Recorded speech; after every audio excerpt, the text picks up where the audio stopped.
Welcome to the Inside Pitch. I'm Christopher Lockhart, the creator and administrator of this private Facebook group where screenwriters, creators, filmmakers meet to ask and answer questions and exchange ideas and information on the craft and business of movie making. When I'm not adminning this group, I am the story editor at WME, the world's best talent agency.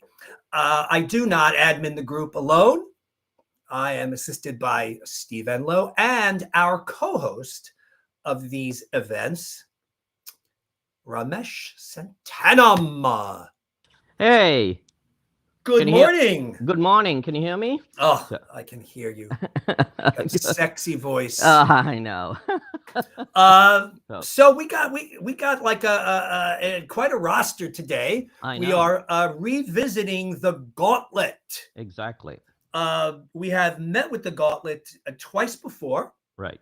And we met with them before they launched their platform, and then during, and right. Now not after, but now they've collected a bunch of data, and they've also can boast a few writers who've actually made it all the way through the Gauntlet. And we have two of them here today also.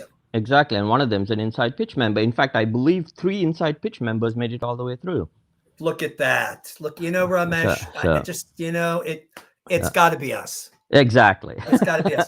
All right. So why don't you introduce? Okay. Our first 2 guests are Scott Foster and Brian Austin, who are the co-founders, and they run the Gauntlet and Script Hop, which is sort of the company that runs the Gauntlet. So here they are.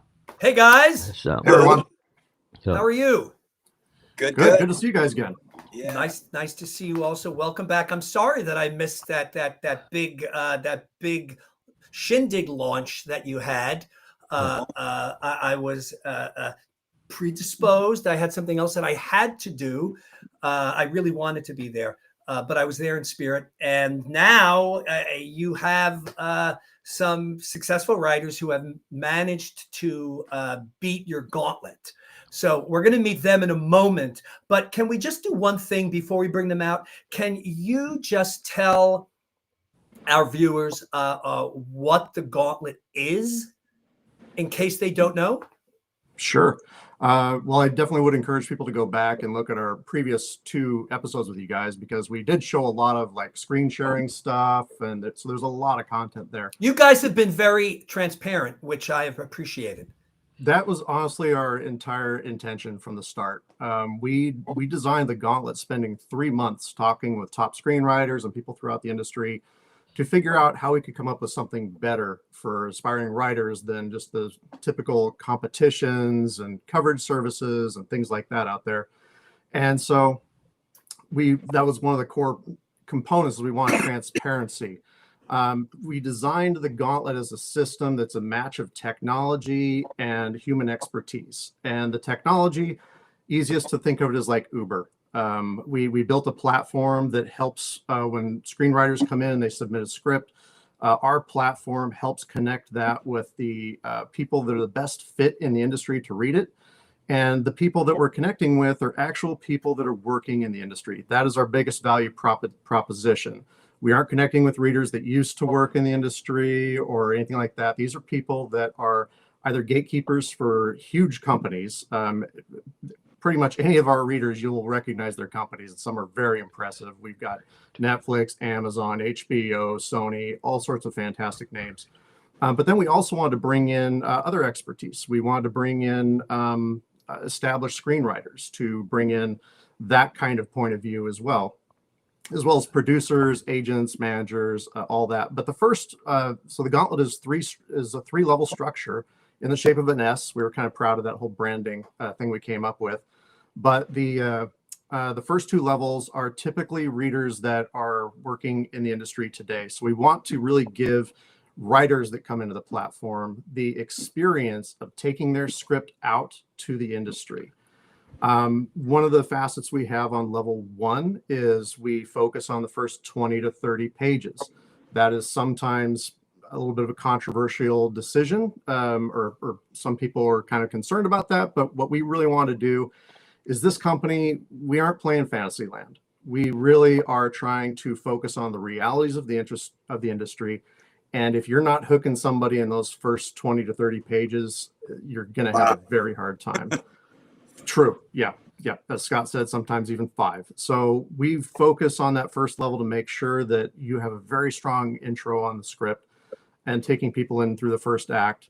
Then even if it's just a passionate minority, so if you got 2 people out of the 7 people on our level 1 really like your script, it's going to go to that next level.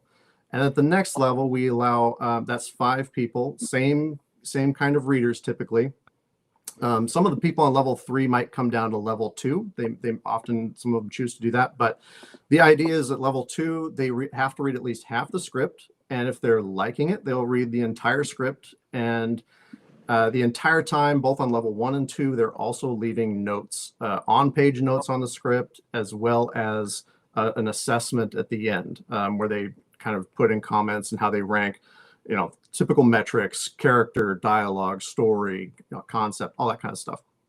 Then if it makes it through that, and that's just a majority, so you have to have 3 people on level 2 that like it, then it goes up to our level 3. And then that's where we like to bring in at least 2 experienced writers. And then the rest is usually a mix of like reps or producers on that level. They will read the entire script, and they will also give notes. And to be able to get notes from some of these high caliber writers is just, it really is a huge value. And then where we're kind of going to be talking about today is what happens when people actually beat the gauntlet, make it all the way through the gauntlet.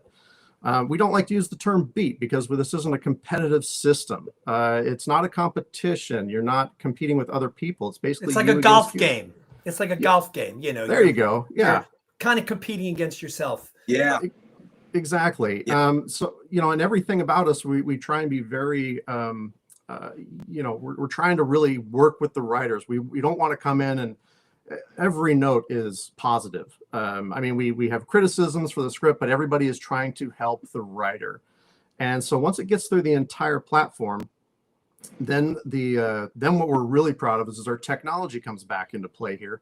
Well, the technology is actually even in the reading play. We make it super optimized for a reader to be giving notes, on-page notes for the script, as well as just making it kind of fun for them. We make the experience versus what people typically do for coverage. We're fun. We have things like dropping emojis for things like if you just think a piece of dialogue is funny, drop a laugh out loud emoji next to it, all that kind of stuff. But then the next piece of technology is to bring all this together. So if your script goes through the entire gauntlet, that's 17 people that you're going to be having to kind of work through their notes. And so that's where the tech comes in. We make it easy to stay high level. We focus on where there's the consensus and the overlap. And so we highlight the issues where everybody thinks there could be improvement, or also the issues where people think it's great. So it helps you kind of navigate all that. And again, the high level view of what they think about your concept, all your writing, but also then on page notes. And we even, as far as I know, we have the first tool out there that allows people to navigate that many opinions on their script at one time. So a lot of technology brought into this, a lot of fantastic human expertise into it.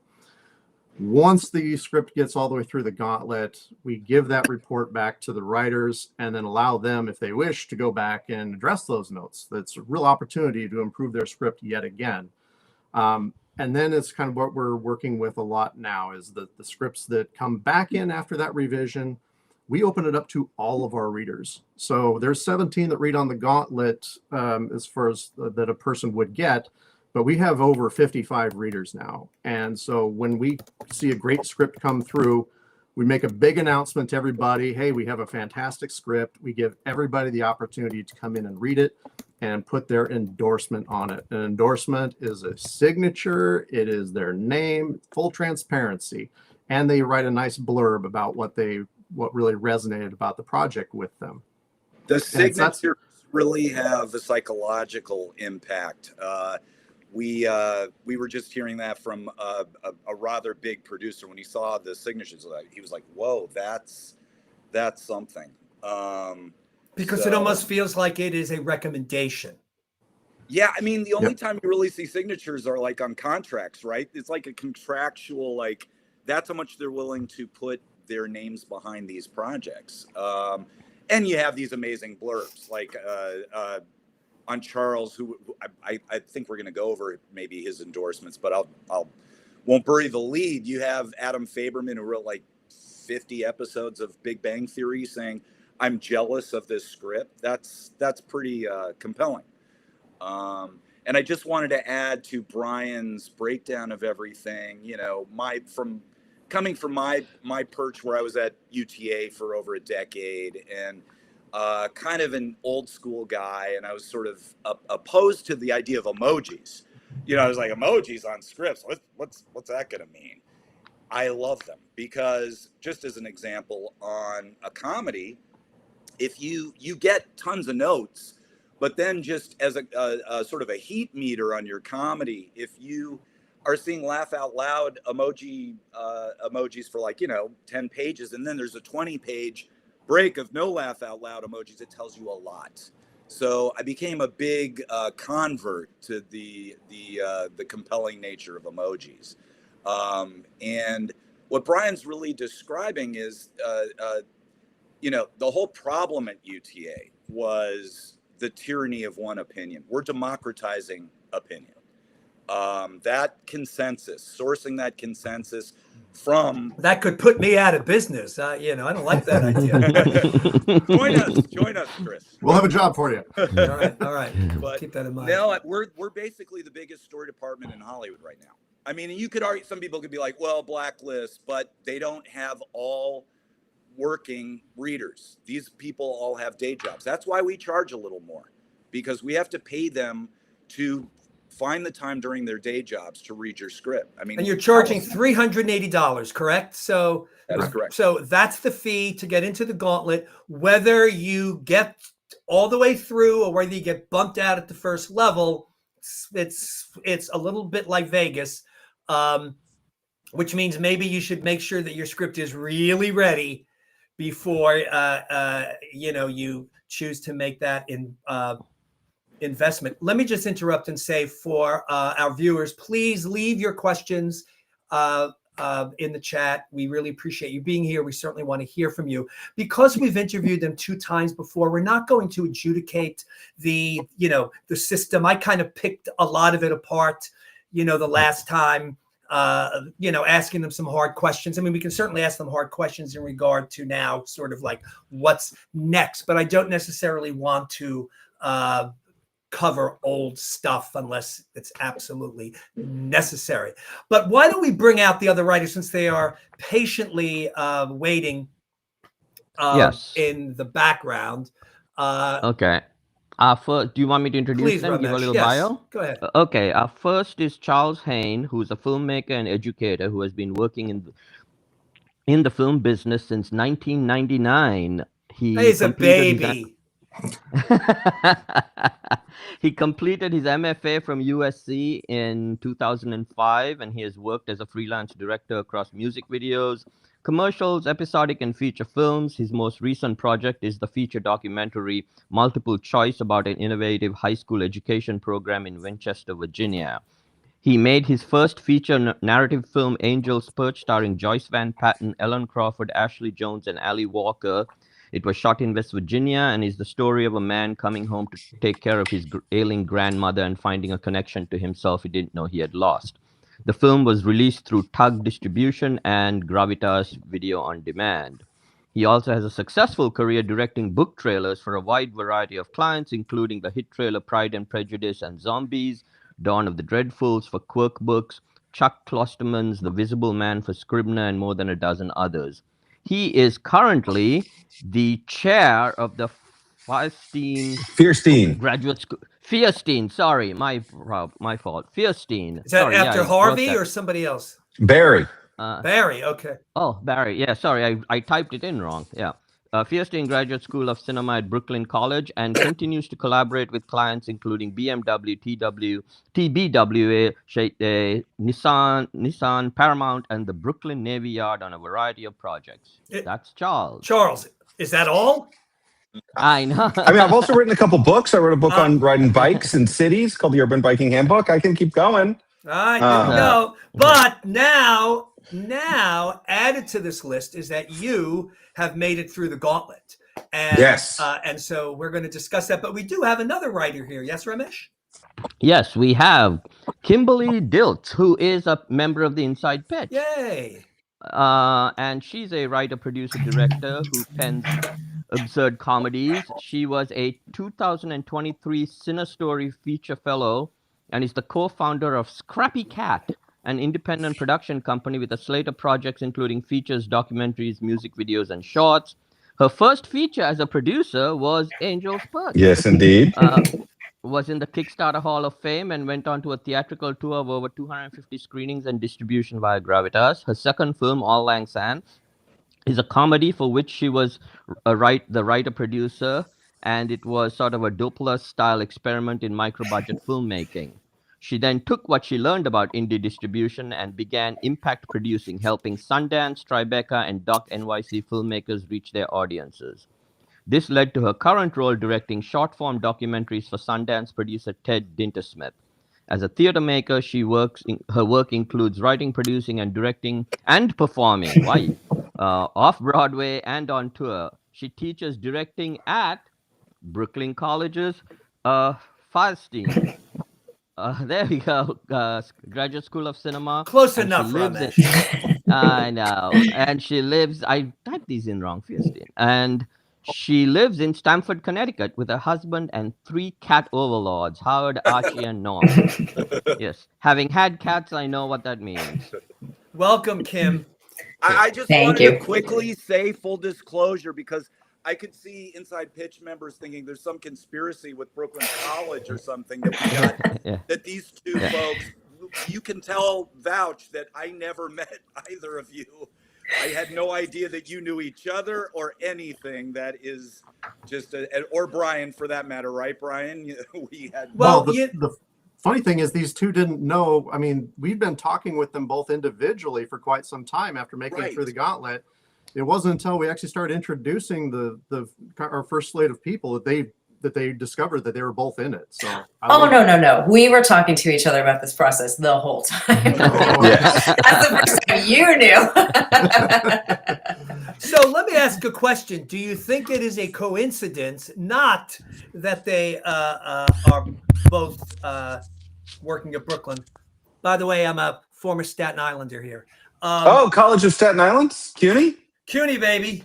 There we go. CUNY for life. CUNY for life. But my question is it a coincidence that they both are fairly esteemed? I mean, you know, they're not sort of part-time artists. I mean, these are people who clearly take the craft very seriously. Does that speak to sort of the level of writer that has made it out of the gauntlet? I just one more disclosure. So we know nothing, just so people know, because they may not have watched our past videos, we know nothing about the writer when they enter the gauntlet. The name is removed. It's absolutely blind. So I'll go ahead and jump in and say there was a moment. So Kim and I talk a lot. Obviously, we work in the same building, but even before we worked in the same building, I've been talking to Kim a lot for 15 years. And there was a moment where I was like, I'm going to be honest with you, Kim, I'm a little worried about this party. Are we going to be the oldest writers there? And Kim had been a little bit more, you know, and like, I still have the great beard. I'm not going to dye the beard or anything, but I had a moment. And Kim had been much more like, I was on another project and Kim was like, I don't think we are. And I remember that moment. And then we met everybody, and I was like, oh, it's a nice big spread. There's a guy in his 50s. There's a bunch of people in their 30s. Like, this isn't a thing like that a bunch of 27-year-olds and I'm the middle-aged dude hanging out. Like, it's not Hollywood. It was like, oh, these are a bunch of people who've taken this very seriously.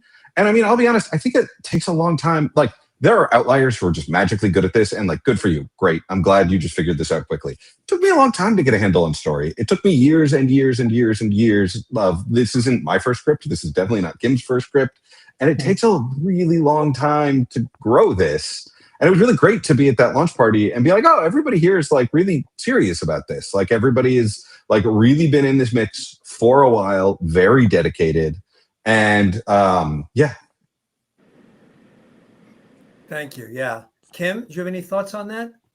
I mean, I agree. I feel like, you know, I will say going to the party, there were other people, so Signing and Patrick, who are a writing team that made it through as well. You know, I knew Charles was in this group, but we all were mysteries to each other until we met at the party. And so seeing Patrick and Signing, I mean, I knew them from Cinestory. They had done really well there. And, you know, I think one of the other people in the cohort had like a long history of had a broadcast career. He was a broadcast producer for years and years. And it really, I think two things. One, it felt incredible to be with a group of people who do have that sense of like dedication and passion, but also it made me so excited to read the other scripts, because I knew the attention that had been paid to my script. I knew the attention that had been paid to Charles' scripts, but meeting these people and, you know, getting to hear a little bit about them, I'm really excited about this group of scripts. That's what I'll say. All right. In terms of the fact that two knew each other, I think that's just, you know, sometimes God gives you the little gift of getting to go through something with a friend. Like, sometimes things are just nice. Right. That's right. Exactly right. That's right. All right. So just for clarification to Scott and Brian, how many writers made it through? Our first slate is nine scripts, but 11 writers. Okay. And then just very quickly, do you have any idea as to the backgrounds of these writers?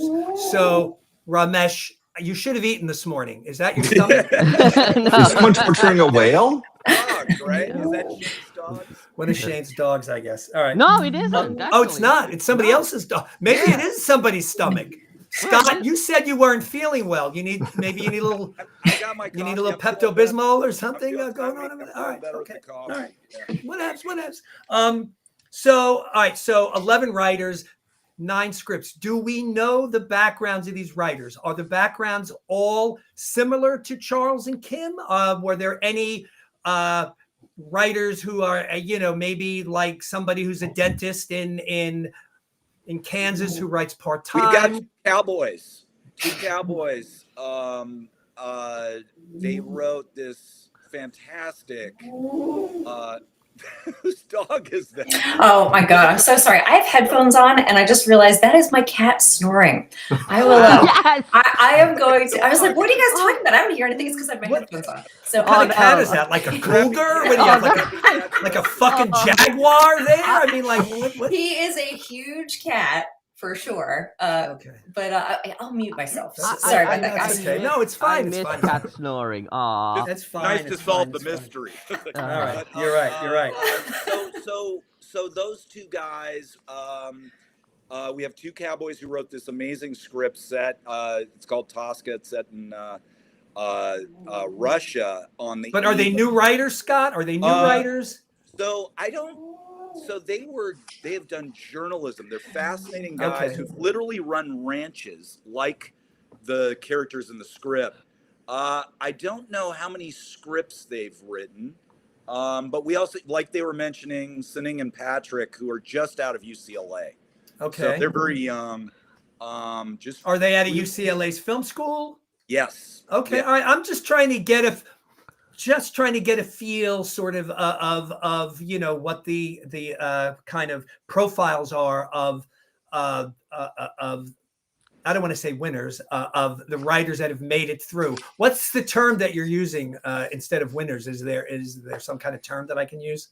We're going by Gauntlet endorsed is the term. We're Gauntlet using now. endorsed. All right, that's a mouthful, but I'm going to write that down. By the way, one of those cowboys says he's lurking and watching this right now. Oh, okay, very good. Okay. Yeehaw! Is it Tom or Woo! Ryan? Is it Tom or Ryan? Ramesh, do you know if out of the out of the 11 writers, sort of if any of them are brand new writers? I don't, because I read, when I read, I do know that Kim, Dennis Coleman, and Jack Azadi are the 3 Inside Pitch members. Okay. Who made it through. Great. But Congrats, Dennis and Jack. Right. All Gauntlet endorsed writers. Exactly. We have another guy who's gotten a couple movies made that probably he always says to me, you haven't heard of them, but sort of thrillers, low budget thrillers. But we have, I would say Sinning and Patrick are a great example of newbie, right? They're very young guys that very serious about their craft, got into film school.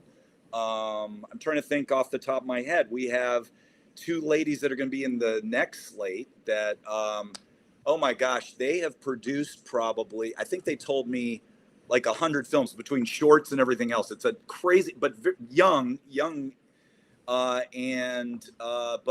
just really focused, I guess. I feel like everybody's really focused. Okay. Yeah. Look, no, go ahead. Just look, it's possible that the Gauntlet just has a higher standard than a lot of other contests do. I'm just kind of. Well, with the contest, somebody has to win. Correct. And so, that's what I always say. And so often you have the best of the worst. Because, I read a lot of contest winning scripts and I'm often scratching my head. I'm like, I'm not quite sure how this won. And then I'm like, well, it's competing against a lot of bad scripts. So it was the best of the worst because somebody's got to win. But here, it's not quite that way. No, the Gauntlet is not easy. But I will throw, I looked up some stats I want to kind of give you guys, just so people know, as of this morning, 30.1% of the scripts make it all the way to level 2. I'm sorry, what was that number again?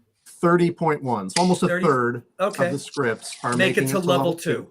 Okay. The ones that make it to level 3, that's 9.5. Interesting. Okay. And then that make it all the way through the Gauntlet, that's 3.5%. Wow. So okay. It is slim, but if you look at a competition, you might say these are better odds. Especially if you have something possibly happen. A competition, your odds are 0.00 something percent in like some of these big contests. It's like getting hit by lightning. So, and then we have our stat, Brian, of when you do revisions, how many climb. And that is where it's almost scary for us how many are improving. Yeah, it's more expensive than scary, I think, is the that's term. What I mean. But no, the majority of the scripts that do come in for a second run, 40% of them actually have a notable increase in scores.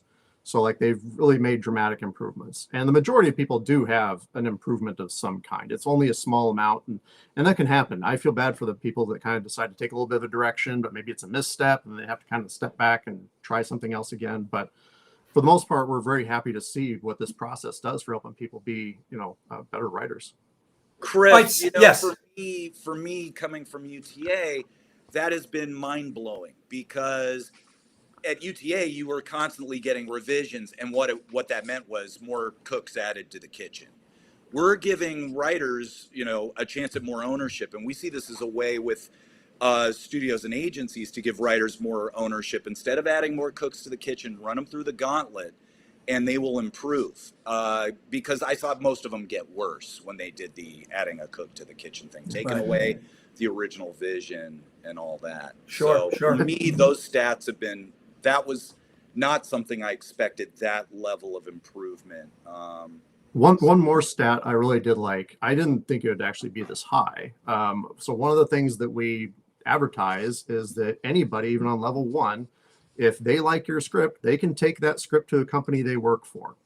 And so the stat on that is 7% of the scripts that have gone through our platform have had somebody take it to a company they work for. So So I you really- don't. So you don't even have to make it through the gauntlet to No. potentially have success. Nope. And that's why some Interesting. people really like to read on the platform. If they're getting in at level 1, they're like, this is brilliant. I'm going to grab this before anybody else. They can even hit like a little button and put a pause on it. So they can pause up to 15 days for a script. They like, hey, I want this. I want to take it to my company. I want to, get it around. We give them a hold up to 15 days for a script. And of Meaning course, that- the writer's informed. Meaning that then they sort of have first right to it, is Yep. what you're saying. Yeah, okay, the script basically takes a pause in the gauntlet while they're taking it to their company. Interesting. It's sort of like the golden buzzer on like AGT or whatever. Yeah.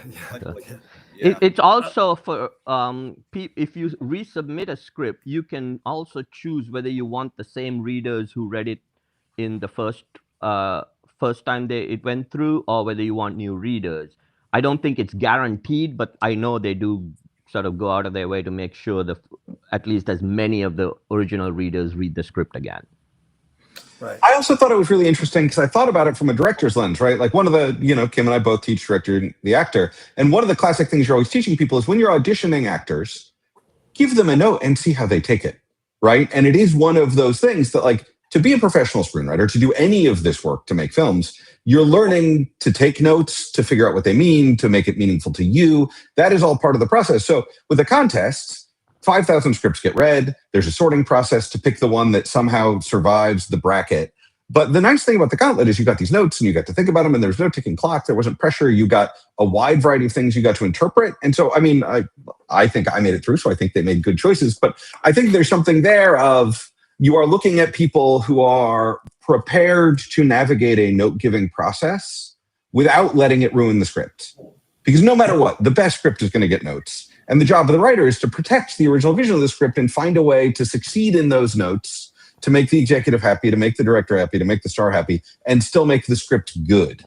And so it's such an interesting thing to think about what came through the Gauntlet as being different than a contest, because it is this iterative experience of back and forth with groups of people.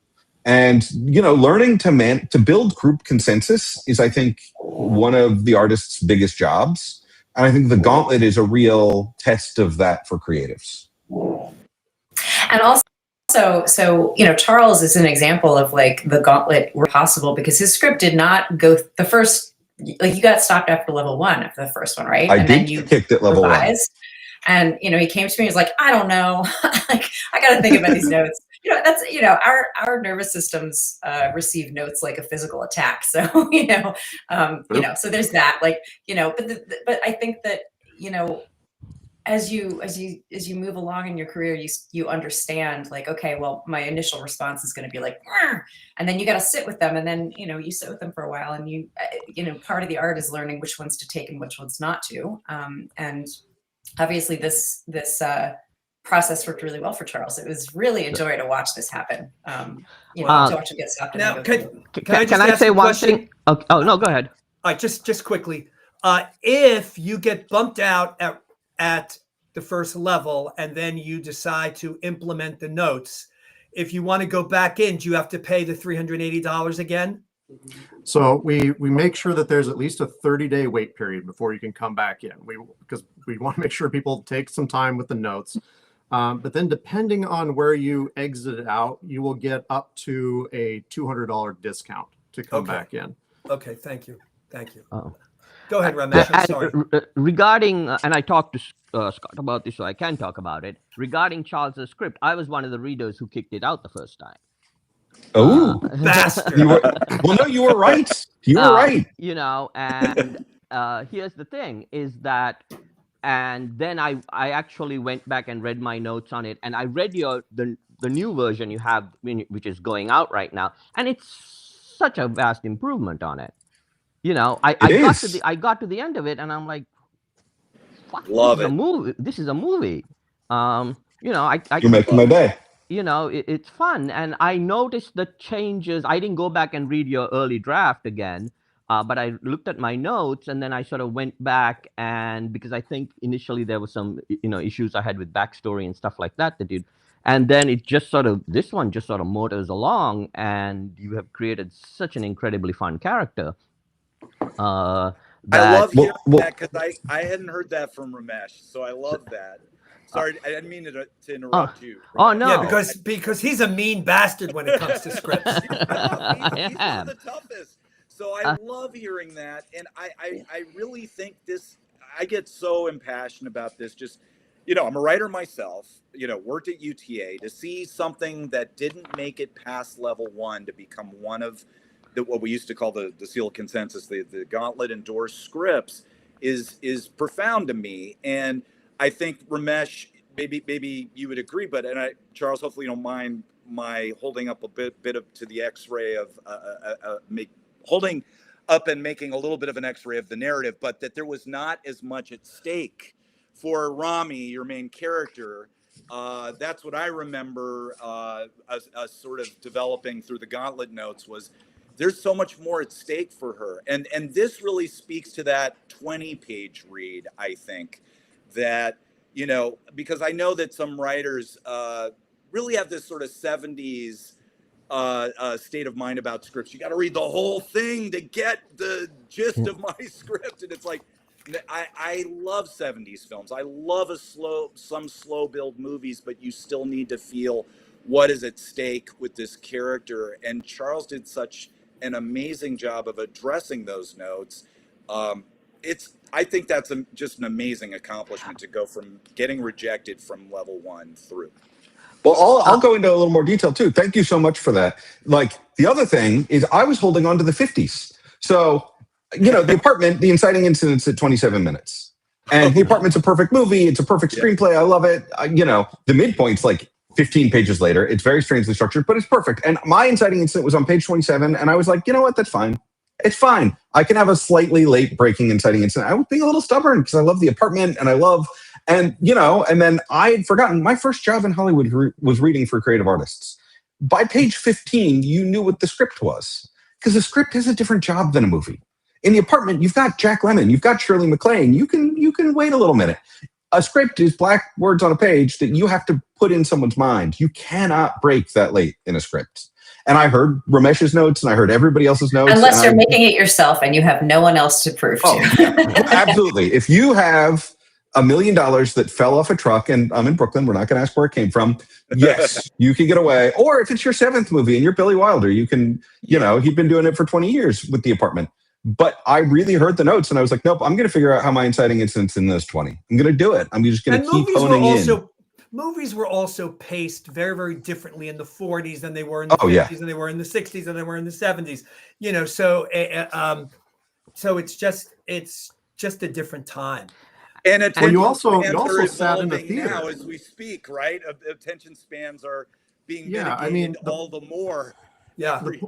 The point is, you also used to sit in a theater. You were kind of held captive there. These days, you're sitting there on your comfy couch with a big screen TV, and if you're not digging it in 10 minutes, change the channel. You're done. Yeah, correct. And the other thing I noticed about Charles, because when I read the first version of it, I remember having this feeling about, okay, where is this going? Where is this? Get to this thing, because there's so much stuff with, I forget the boy first husband, John. Yeah, John, right.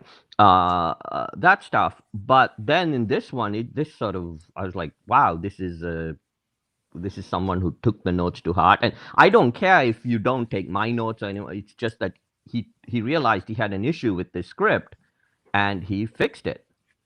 And it's a really fun read, and it's a great character. It's a great role for an actress. Well, we're out to a really big actress right now with it. So all right. So look, let's discuss a little bit of that. But first, let me just try to get a picture of the framework here, because this is not a contest. So scripts are this is like a perpetual process, correct? So there are scripts that are entering the Gauntlet every single day, let's say, and so any writer right now at the end of this day, at the end of this stream, can enter their script into the Gauntlet. And then are you waiting? I mean, so it's like you announced these Gauntlet endorsed scripts sort of all at once, and maybe you did that just sort of because it's your launch kind of thing. But are you always going to do that? Or let's say that my script, I submit it today, and in 1 month, it makes it all the way through the gauntlet. What happens then? Do you make that announcement, or do you wait until 7 or other, 8 other scripts make it through before you then go out with them all? Am I making any sense? Oh, no, it's a Okay. totally reasonable question. So we actually have more scripts than what we announced. Okay. We even had to have a discussion with some of the writers, because what we want to do, like when Blacklist comes out, it's like, I don't know, 70 to 100 scripts or something like that. That's a lot to absorb. We wanted to create a curated collection where rising tide can lift all boats type scenario. And part of that collection is that we have a spread across certain genres that, so we want to have something for everybody. So the idea is we announced 9. I think 9 is probably going to be the max that we announce. It'll probably be usually between 5 and 9. And it's just going to be kind of random whenever we want to. Whenever we feel we have a collection and the scripts are ready, we're going to drop that out there. And we want to keep people guessing. We don't want people to go, okay, I'm waiting for, June 1st is when the next Gauntlet things comes. We might drop something next week. You don't know. Okay. All right. Yeah. And to really focus on those. That's the idea of the brevity of these things too, and that none of these projects are stepping on each other's toes. We had another great project. I mean, they're really kind of dissimilar, but they had certain elements. There's this amazing project, From the Shadows to the Sun. That's the one we call the script that made the most grown men cry. I really think that script is an experience more than a script. Like, if you get a chance, Chris, if you aren't moved to tears, I'll be shocked. You're a cold, heartless man. If you no, I cry easily at the movies. That's why I go to the movies. Then you'll cry. Yeah. But there was another project that just had some elements, just a couple elements that were a little close, and we love that project. But we were like, it'll go in the next one. It'll go in the next slate, and then you're not stepping on each other's toes. We really can, even though you're part of the slate, we're focusing on each of these projects. You're not this massive list that we're just, hey, have a list, everybody. We want to get each one of these things made.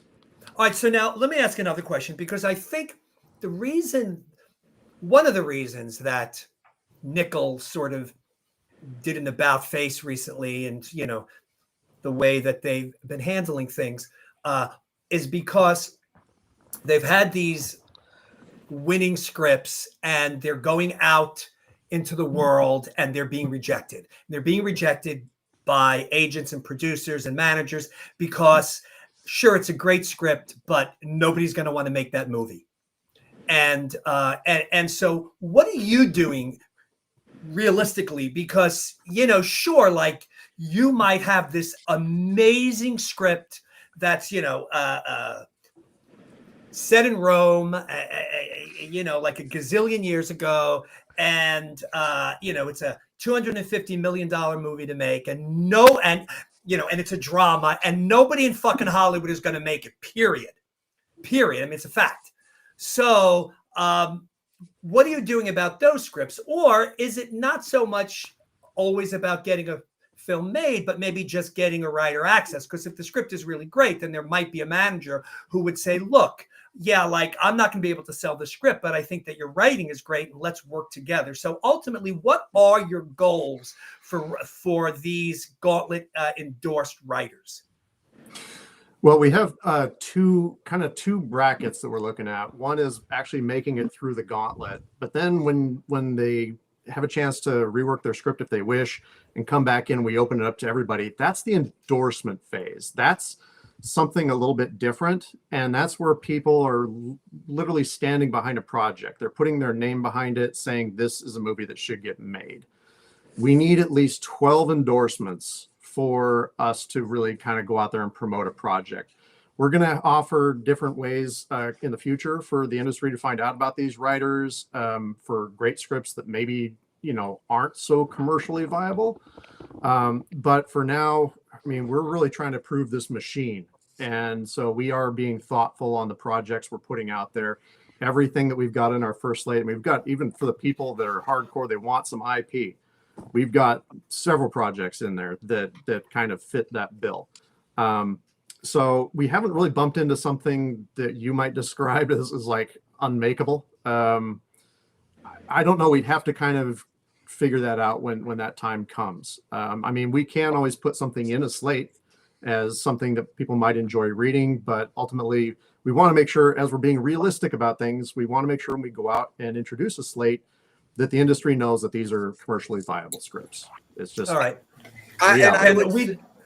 Can we discuss this? Yes. All right. So tell me about this, because this came mysteriously to me in. No, it's just backwards on the camera. Yeah, you know, it's there the we go. camera thing. Sorry. It says script hop. So what is this? Why did I get this? Tell me. So with what we want to do, we're trying to do everything very strategic and interesting, and careful when you show the actual ticket, because somebody might get the QR code or whatever. Oh.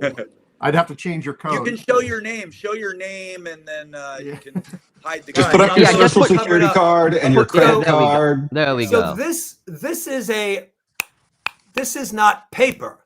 You guys spent a couple of bucks on these things. We told you we were going to do this, right? Remember, you heard us conceptualizing this, and we actually. I did, but here it is. So tell me what this means.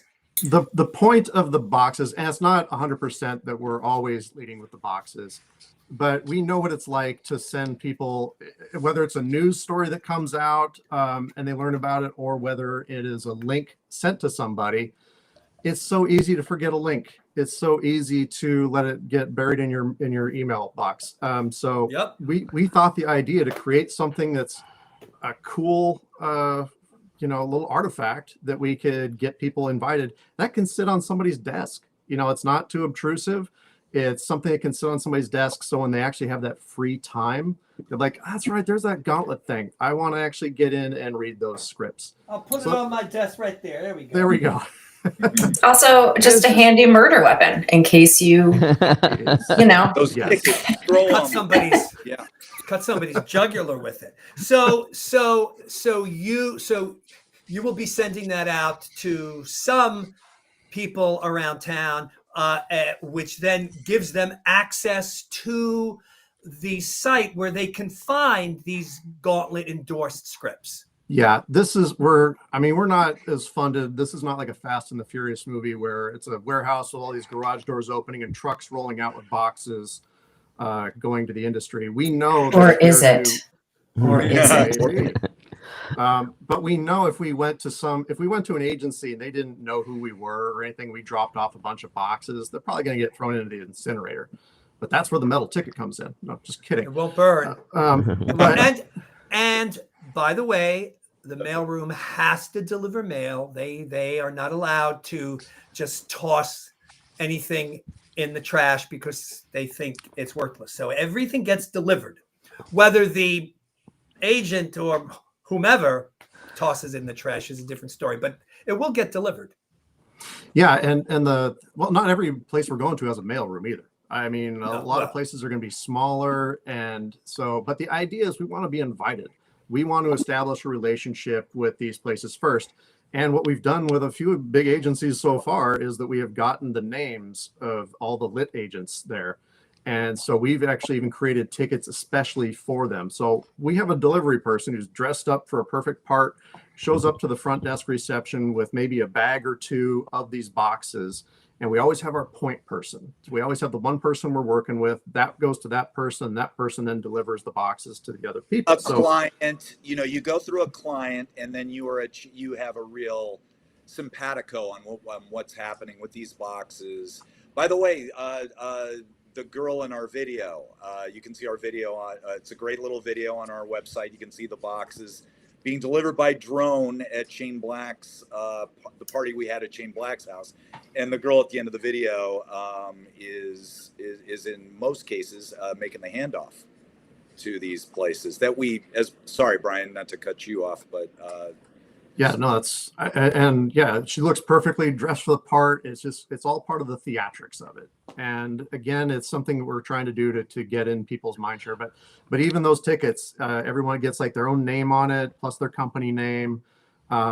so that's the idea of that. But everything that we're going out to is based off of our relationships. So check out our advisory board, their managers, their reps, companies they've worked with. These are the intros we can use to get introduction to these companies so we can deliver these things. And then the second part is we're working individually with each of these projects that are coming through. We know certain audiences that are going to want these projects. So we also use that as an excuse to go in and introduce ourselves.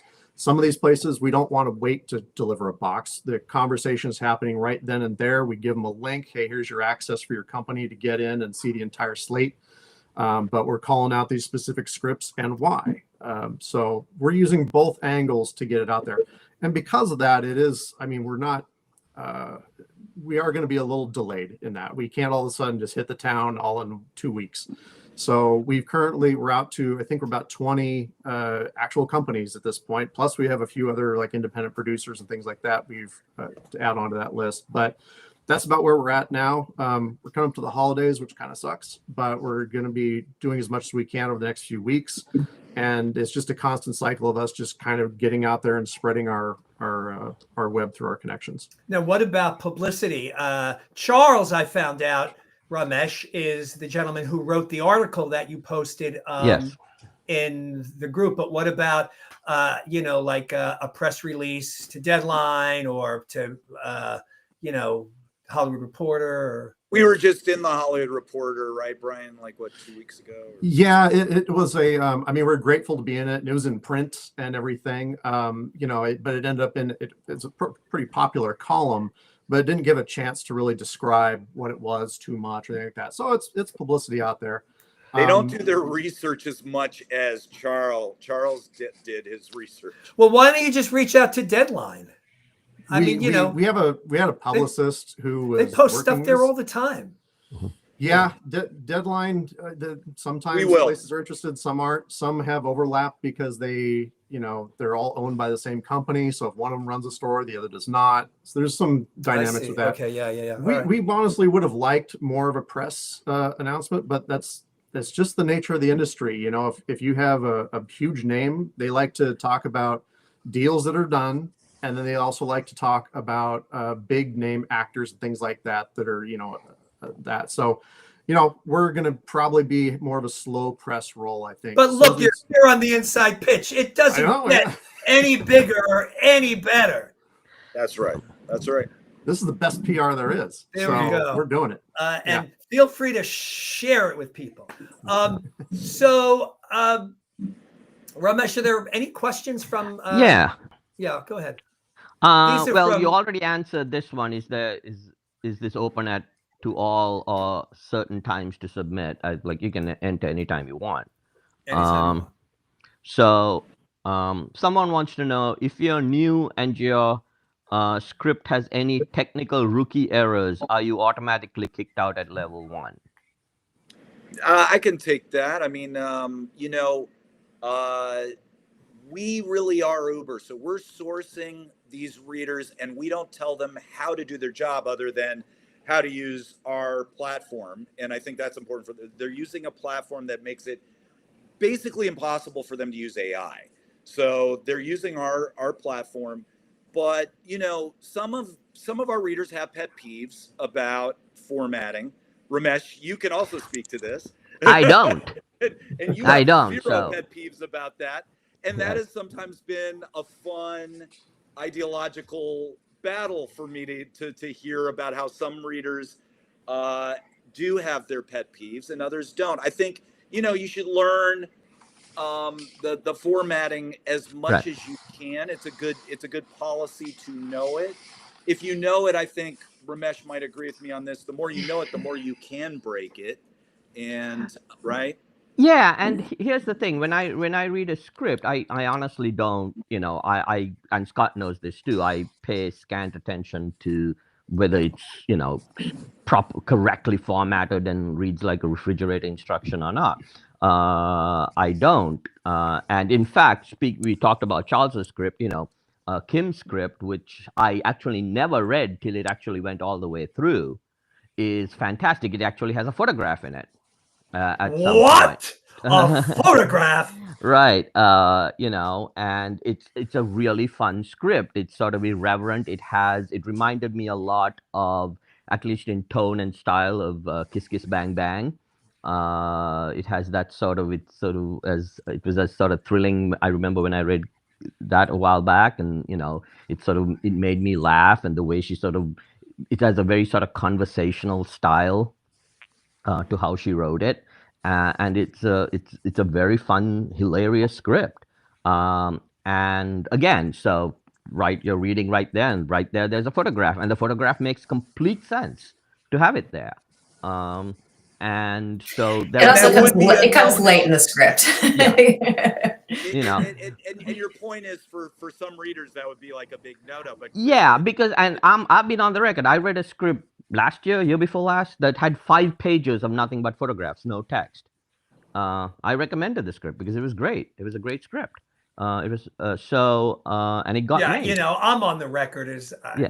you know, it's like, who gives a fuck about any of that stuff? Exactly. Yeah. I mean, really. So no, I personally don't, as a reader, look at like quote unquote technical errors. If you know, I know there are some, not necessarily in the Gauntlet, who get all up. Oh, you know, slugs should only have day or night, not afternoon, morning, midday, whatever. You know. right. We do. So the- One of the things to mention, though, we do, before the script gets to the readers, we have somebody on our staff give a look at the script and just make sure that people don't do anything that's a real no-no, because we don't want to take somebody's money and then just have it eviscerated by the readers. Well, what would be a real no-no? Well, a real no-no is like on page 2, where the writer decides to make a big note to the reader. Hey, make sure you do this. Make sure you look at this and stuff like that. You know, we make sure that's taken out before it goes through. To protect them, the writer. And you do see some of that stuff? Yeah, we do. It's amazing, some of the stuff that comes in. Oh, no, it isn't amazing. No, it isn't amazing at all, because, you know, there's just it is amazing that there are writers out there that watch a movie and then think that they can write a script, and they sit down and they haven't done any research. They've never read a script before. And listen, maybe, you know, 1 out of a million will knock it out of the ballpark, but the majority of them won't. And I think this is why we're seeing people like Charles and Kim, able to make it through this very arduous process, because they clearly have done their homework, in regard to their art form. And so that would certainly be, I think, a caveat. If you want to enter your script in something like, Austin, where it's going to cost you $50 or $60, and then you get some notes back, and but maybe before you bring it to the Gauntlet, you make sure that it is really in at least the best possible shape that you can get it in, not a first draft. Yeah, I just wanted to speak to that. I have a very close friend that went to film school with me, one of my closest friends, and he went through the Gauntlet, didn't get past level 1, and that was really tough. I'll say to my friends, please don't enter for me, because you don't enjoy hearing that they didn't make it past level 1. But that friend of mine, for the longest time, couldn't even look at the notes for a couple months. Finally looked at them. He had kind of glanced at them and started sending me texts like, they blew this. They didn't get the, this, my vision about this. And finally really delved into it. And he confessed to me, I took those notes to heart, and you know what? They're right. And my point about that is that, while I think, there's this argument that could be made, $380 is not, $5, but this idea that it has to be ready and has to succeed for you to get something out of the Gauntlet is not true. What we're getting from those testimonials, if you go to our website and see the testimonials, you will get the first 20 pages of your script for a newbie are arguably the most important pages of your script. So you will absolutely get a lot out of the Gauntlet for that part of your But script. it's a bigger investment, Scott. Let's be fair. It's a bigger investment. It's $380 for a writer to, send a first draft through to get knocked out at their I see what first you're saying. 20 Maybe pages. So yeah. That, Yeah. you know, I mean, I'm not saying that they shouldn't do it, but it's just something to think about. Yeah. Listen, if you But- got the money, Yeah. you got the money, For the- and you're going to get a few like super good notes, then maybe it's worth it. For the record, I do read pretty much every script at level 1 to page 30. me Yeah, you do. personally. Yeah. You're not alone Interesting. in that too. Yeah, I mean, Yeah. So especially Ramesh, if that act hasn't broken, a lot of Yeah. readers will give it that. So Ramesh, do you think that there are, Scott's going to hate this question, do you think that there are some writers based on those 30 pages that maybe would have been better off running their script by some friends or maybe through a much cheaper contest first? yeah, but here's the thing about, I don't think you should do contest notes, and we've had this discussion on the page, to figure out story notes. Really, I think it really, most contest notes essentially tell you why you went through or you didn't go through. That's basically what contests tell you. You know, dialogue's bag, so it's not whatever. I tell people, do not enter first drafts, second drafts. Get them vetted by your trusted readers. You know, get it all done so that you know you're going in with at least a pretty good draft that has sort of been through the ringer elsewhere. Because yes, it is 380s a lot, and you only get, you know, the 20-page thing. Some read to page 30. But again, I think it's once in a while I will come across scripts that, you know, I'm like, by page 10, I'm like, yay, this one's in trouble. But I've also been sent scripts for coverage that by page 10, I'm like, and you know this too, Chris. It's like you'll read a script and you're like, earlier on, you're like, yeah, this is going sort of nowhere. Right. And so I don't think with the Gauntlet, it's scripts I have read. There are some scripts definitely that the writers should have had a better understanding of, like, you know, this works, this really isn't working. And I've said this too. Part of the problem is, especially among aspiring writers, everyone who writes thinks they've created something fantastic. Of course, right. And look, you know, I don't want to be a dick about this, Right. but the reality is, and it's no different than the Blacklist, and I've brought this up in the past, it really is the bad scripts that buoy this. Right. Because because they're coming in, they're paying the full fee, they're getting knocked out early, and so they're not using up as many resources as the good scripts that are also paying the same fee and making it all the way up to the top. And I'm not criticizing that, but but that's a reality, and that's a reality also of the Blacklist, and it hasn't hurt the Blacklist. You know, there are terrible scripts on the Blacklist that score 3, and the writers are paying $25 or $30 a month for years and years and years to keep their scripts up there. So but at any rate, I'm just, I'm here just to kind of present all sides, because I don't want this to look like it's an infomercial. You know, I love you guys, and I really want the Gauntlet to do well, because my boy Ramesh is involved, but yet also at the same time, this is a call of action to writers, just to make sure that your scripts are good, that they are the best that they can possibly be. So you can take advantage of this. And then, yes, if you still get knocked out at the first level, you're going to get good notes. You're going to get maybe even Ramesh that reads it to page 30, and they still get that report. Yes.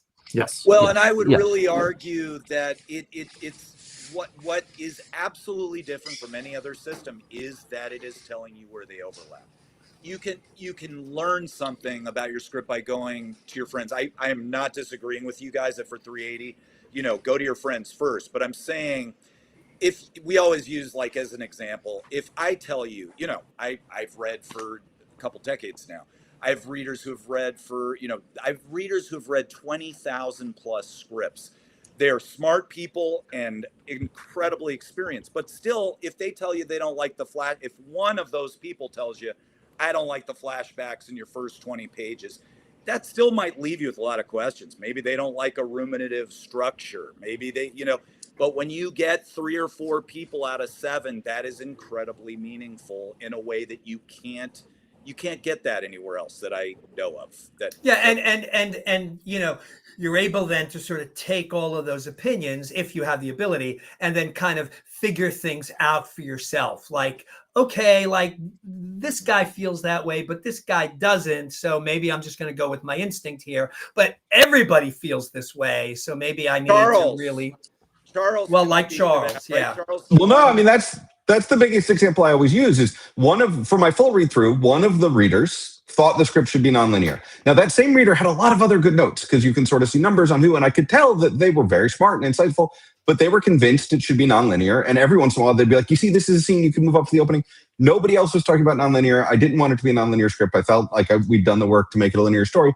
But if I had submitted to a production company and that was the only person who'd read, and I had that as my hurdle to getting through, I would have someone who saw this story as potentially a very nonlinear story. And I was very committed to being linear. And I had 16 readers who were like, yeah, this is working. I feel like I'm breaking into this is a great midpoint. And like, so it's so nice having that group. All 5 of my readers from the first round were like, yep, you got to move that inciting incident up. All of them. And I was like, you know what? I can get over my stubbornness and I can listen to 5 people who do this for a living who are all like, yeah, you got to speed this up. And what's funny is I actually thought about the edit room and I thought about edits I've been in where I was like, man, we really packed too much into this first act. We got to speed this up. And I started trying to do the thing where I was like cutting. I was thinking about Angel's Perch, actually, Kim. I was thinking about stuff we did in the first act of Angel's Perch that we had to cut because we wanted to get to West Virginia faster. Mm-hmm. And I was literally like, all right, like what we did in the edit, can I now do this to the script and cut this right now so we get to it faster? And it was great. I loved the first round back and forth that we got because I had 5 readers. And I want to offer two things. One is a kind of a perspective shift, which is that when I submitted my script, it was already, I knew it was in good shape. I had won a fellowship. Like I knew, and I had done really well in the competition. So I was like, this is in good shape. And I saw when these guys launched, I saw it and immediately saw the potential. And I was like, well, this is going to be interesting. Let's do it. The next script, I am going to submit my next script as well. This one, I don't know. We're going to see. And so I'm approaching it. The first script, I was like, I want to make it through. Because also I didn't know what the Gauntlet was at the time, right? Now that I know what it is, I'm like, oh, this is really powerful development. This is like having a development team at my fingertips. So I'm already planning for it not to go through. Like, I don't know, maybe it'll make it to the second round. What I'm going to enter it, what I want is I want those notes. Like I want to see what's working, what's not working. And I will have 7 people's opinion, in that first round. And I will plan already, like, okay, for me, it'll be more than just the one. I know that I'll probably go in twice because it's not, I'm approaching it not as like, I want to get to the end. Mine is, I want some professional eyes on the script because I kind of take big swings with my scripts. This one is another big swing. It's a genre defier. It's a comedy horror. And I don't know if it's working yet. And I have had enough of my friends read it that I'm like, you know what? I'm ready for some professionals to take a look and let's see, it's just a different perspective. And now that, having gone through the first time, like, look, I fully expect to make the script that if I can't get someone from Hollywood to do it, I will do it myself. That's what Charles and I have done. Like I'm an independent filmmaker. I would love for this to be a bigger budget film. And, Brian and Scott have said our goal is to get these films made, and I believe them. But I also now having gone through it, I see the value of it as being, I don't think about it as like a competition. It's not a competition. I don't think about it that way. I think about it as I have access to readers at agencies and studios and management firms. These are all professionals. I want that, I don't know where you get that elsewhere unless you're, even if you are repped, your rep may not understand your voice. Your rep may not be, I don't know. This is a lot of input, which is really remarkable. Yeah, I mean, I remember seeing those reports were insane. They were insane. Yeah, I mean, there was so much feedback.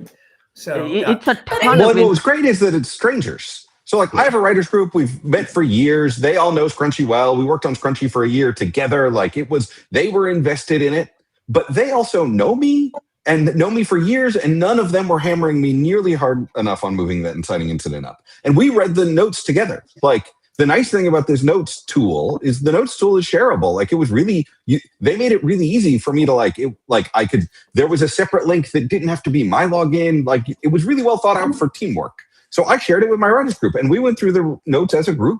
And it was this thing where I was like, I can imagine production companies and other places using these tools in different ways, because it was a really useful tool for looking at sort of these group sets of notes and getting a perspective of people who don't. I mean, now I know Scott and Brian and Ramesh, so, it have to be different people next time. So they don't know me, but like the power of like strangers who love movies, looking at your movie and being honest is like, well worth $380 in this guy's opinion.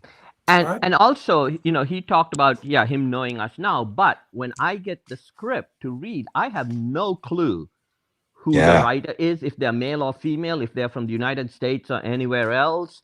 It's just the title. And there is absolutely no biographical information about the writer or anything like that. There's just on another page, there's the log line, there's the synopsis, and the hook. And that's pretty much it. And then there are genres like action, comedy. The writer gets to pick what the various genres are, and so they will pick something. But that's all I get to see. So I have the title, and then I have everything, and I have the script to read. And so on level 1, I'll read up to page 30. Now, there have been times where I got to page 30, and I was like, man, I really want to read this script fully, but I don't have the time right now because it's on my time. So then later on, I have gone and picked up the script on a Friday night and downloaded it, or clicked on the platform and read the whole thing. And one of those scripts actually made it all the way through, because I'm like, yeah, I can, it sort of fulfilled what I thought it would be. And so I liked that. But yeah, I have if these, Kim and Charles submit new scripts and it comes to me, I'll have no idea it's from them. Because there is absolutely no information there saying this is it. Now, if you get a resubmission, there is a thing that says, hey, you read this script before. If you want to look at your notes here, click on it and you can see what you previously said about it. But yeah, I have no clue who's writing the scripts, who's, none of that. And I like that. One thing I wanted to add too, it just kind of triggered my memory here. The last time we talked, we weren't doing television at that time. And so we handle features. We started with features because that's easier, but we wanted to do something a little special with television. So I think after our last inside pitch, we did launch that piece of it. And that actually takes more information even. So we do TV a little bit differently. So you are also running pilots through the Gauntlet now. Not fully just the pilot. I mean, we'll take the pilot script and that we have to have a pilot script and that gets read. But we also, we asked them on level 1 to provide a little bit more information, like what is like the series, kind of a series synopsis about the whole thing, plus what's the pilot episode synopsis. If they make it to level 2, then we've got something. And then we ask them to put in a lot more information. They get to describe the characters. They get to describe the world. It's not as onerous as trying to create a Bible or anything. We have a few questions. It's just strictly text. We don't ask for a ton of stuff, but our readers will then use that to assess television potentials as well. All right, interesting. And so then what's next for Charles and Kim? Can you give us, you don't have to get too granular or, pull the curtain back, but what's next? So is it the same strategy for both of them? Is there sort of a different kind of strategy? Are you approaching specific people? Are Charles and Kim also working on their side, letting people know that they're now Gauntlet endorsed? What's happening now? So we've got a few different methodologies. First is we are trying to get the invitations out to the places that we have connections with. That is basically introducing all of the 9 scripts to these individuals.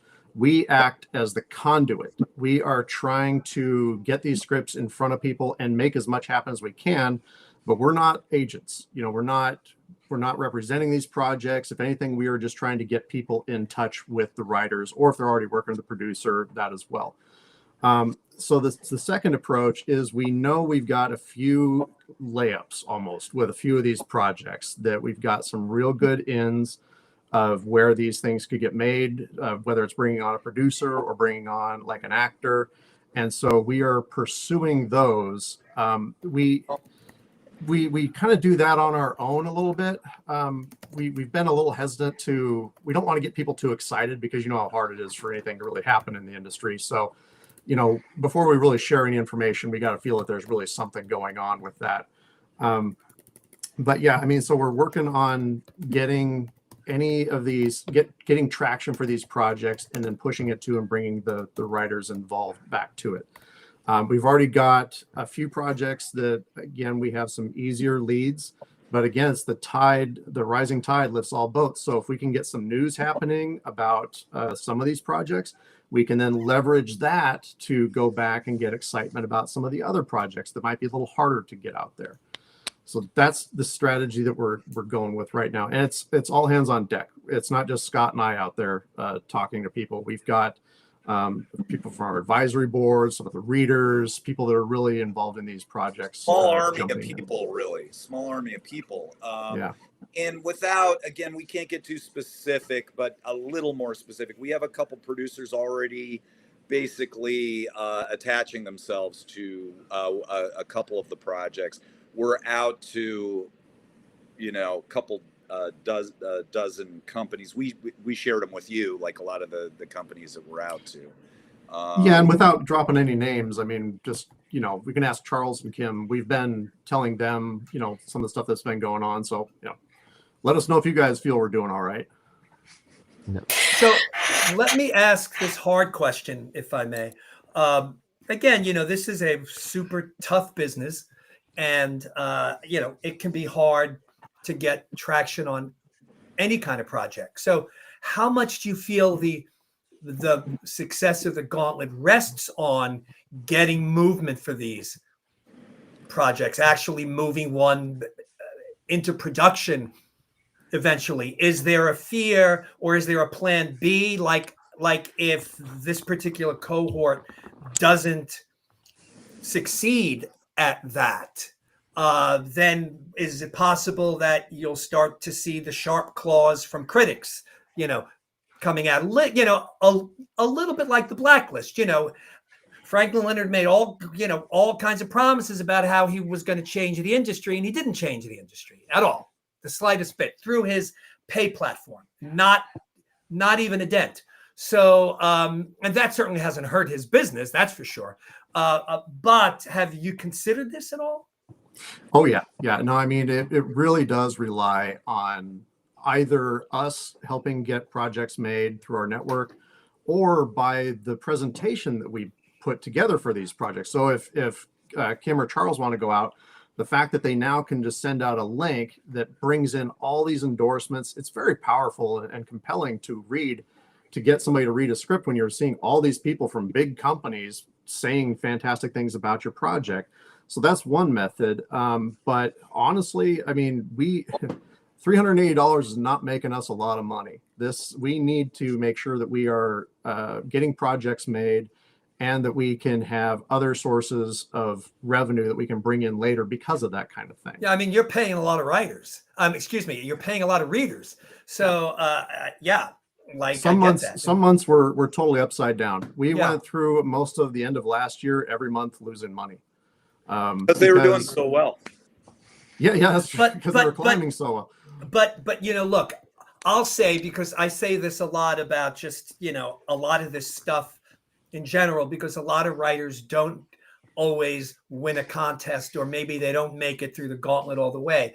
But there is, obviously, with the Gauntlet, there is intrinsic value to this, that it can help you become a better writer. I mean, he has like a real testimony to this, that his own writers group sort of missed this pretty obvious note, and yet, you know, he had to get it in the Gauntlet, and it paid off, and he obviously has a much better script. And my guess is, I could be wrong, Charles, but even if you didn't make it all the way through, you might be pretty grateful for those notes and for that sort of elucidation on things, because intrinsically it's really helped your craft. Oh, I mean, absolutely. The first round was a worthwhile experience, even if I'd resubmitted, even if I hadn't decided to resubmit it, taking the notes and that process. I mean, look, there's a reason, like, it's not just, it's the easiest thing to say it's the first 20 pages. The first 20 pages of a screenplay, you know if the screenwriter has put the work into making the screenplay work or not. You feel them setting stuff up. You feel character introductions working. You feel, you're like, oh, you're putting some stuff in play, and I wonder when that's coming back, and you feel it. And so, like, it's partially arbitrage of, like, let's not have everybody read 110 pages on things, but, like, it's also the strongest place to put that effort. I mean, for me, look, I'm not inside the company, so I can just spitball from the outside and say, I think the tool set is a really valuable tool set. And as I look around Hollywood and I think about, like, all right, well, a lot of the studios are slimming down, they're merging, a lot of them are outsourcing development. And I look at a lot of, I'm like, oh, I think there's, I mean, this is, you know, for them to figure out, I think there's an opportunity for outsourcing development. I think there's the opportunity for studios to license ScriptHop and be like, all right, we're going to develop projects with you using your system. I also, you know, I'm in higher ed, we pay a lot of money in software. Like, there are probably film schools that some version of this tool set without the readers, but just the multi-reader view on screenplays and things like that. I mean, Frame.io is sold for more than $1 billion, and that was just a tool set to let multiple people look at video. Like, this is a very robust tool set for multiple people to analyze screenplays, and there's a lot of avenues. Probably not $1 billion business, I'm sorry to say. Oh, but come on. Brian, by the way, Brian's eyes lit up when he heard that. Brilliant. But I think that there's a lot of avenues that are very interesting. You don't always know what the product market fit is. And I'm out here using these tools and being like, oh, these tools are really rewarding and, like, useful and work for my process. So I think that there's, you know, avenues there that I think are very interested in exploring. And then, yeah, sorry. And to give some context too, like, so just thinking about the tool and what does it look like? I mean, I think on your side, I saw the first two things that you all did, and I think you did a walkthrough on the second Gauntlet thing. But so my script made it all the way through. I had 17 readers. I had over 500 notes. And so, like, thinking about that is, you know, that's a little intimidating. I definitely had to drink a glass of wine before I opened it, you know. But I would say easily more than 300 of those, maybe 400 of those were emojis. And so, as Scott was saying, you know, for me, and my script's a comedy, that was incredible because, you know, there was one joke in particular that I was second guessing because, you know, after a while when you read your own jokes, they just don't, you know, whatever. I thought, well, maybe this is dated, and it had by far the most laugh emojis. So I was like, well, that one's staying in. And then, like, thinking about the way that it's laid out, you would think it would be super overwhelming, but it wasn't. It actually was organized in such a way that I could process these notes. And you know, part of it is just I've been doing this long enough to know, like, which notes to take and which ones not to. But to be able to see the themes, I mean, it's just really, you know, look, there may not be another scenario where you have 17 readers, so you don't have to worry about collating that many notes. But I can see how, for a development process, like, I could not imagine this being a better interface. Again, I do not work for this company. I just putting that out there. I'm actually, can I put out another idea that I think you guys should consider that just occurred to me? Because you mentioned Uber a minute ago, which is as a labor platform. And I just gave notes on a friend's movie they shot over the summer. I watched a cut of it, and it was a one-on-one screening, and the script is fantastic. They didn't go through the Gauntlet. It's been around for a couple of years, but it's a great film. I'm really, like, they did great work. The first two scenes do not work, and they should cut them. Like, I know exactly what they intended on the page because I read the screenplay, and they don't work, and the movie starts in the third scene. And I actually think in post-production, it's hard to get groups of you. Think about it when you're editing a movie. I know this is all filmmakers, right? You're doing a test screening with, like, if you can get 25 of your friends to come out, that's great. I would probably pay $1,000 for 10 experienced filmmakers to watch my cut. And I would probably pay that a couple of times in post. to be honest, so that we could, and then opening up that timeline and seeing. So if you think of yourselves as a labor platform, also as a freelance filmmaker, there are probably times in the summer where I'm like, I don't know, I could use a vacation. Can I watch 4 extra movies this summer and get $100 each time I watch it and give some experience notes? So I think both sides of that labor equation are there. And I think thinking of yourselves more as Uber and not just a tech tool, like because when you do everybody in this room has done a test screening. Getting people who are really good at those test screenings is hard. But a platform like this, I don't know. You got to include me if you do it. We are watching the Gauntlet evolve right before our very eyes. Yeah. Wow. Yeah. Way to go, Charles. I wanted to say about Kim's script real quick.